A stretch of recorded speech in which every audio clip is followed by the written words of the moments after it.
This video is not about alcohol. You don't need to defend yourself. You don't need to justify anything. I'm not here to tell you to stop drinking, and I'm not interested in labels. This is about something quieter than that.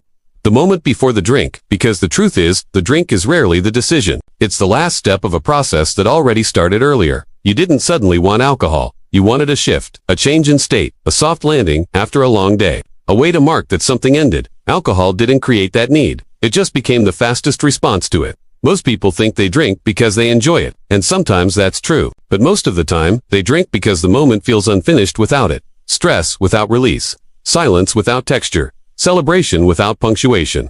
So the hand reaches almost automatically, not out of desire, out of familiarity. That's not a problem, but it is a pattern. And patterns don't disappear when you fight them. They disappear when you see them clearly. Here's something uncomfortable to consider. If alcohol wasn't an option tonight, what would you actually miss? The taste or the transition? That pause you feel when you think about it. That's where everything lives. Because what you're really doing when you reach for a drink is regulating something. Your energy, your emotions, your nervous system. You're not trying to escape life, you're trying to land inside it.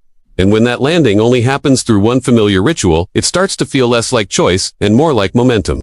Most people respond to that by trying to stop. They make rules. They negotiate with themselves. They swing between control and indulgence. But adults don't need more rules. They need awareness. That's why this isn't about quitting anything, it's about noticing. Noticing what time of day it happens. What kind of day leads to it. What feeling asks for relief. When you see that, something subtle changes. The reach slows down, not because you forced it to, but because it's no longer invisible. If this is resonating, don't wait until next week or next month to look at it. Momentum doesn't need years to build, it just needs repetition. There's a simple 7-day experiment you can start right now. No promises, no identity shift, no dramatic decisions. For 7 days, you don't ask whether you should drink or not. You ask what you're trying to change in that moment. Some days you drink, some days you don't. But every day, you learn something real about yourself. That's what the 7 Days to Drink Less guide is for. It's not a program, it's a lens. It helps you see the pattern before it runs the show again tonight. Because the real cost of never looking at this isn't hangovers or regret. It's living slightly dulled, always smoothing the edges instead of feeling them cleanly.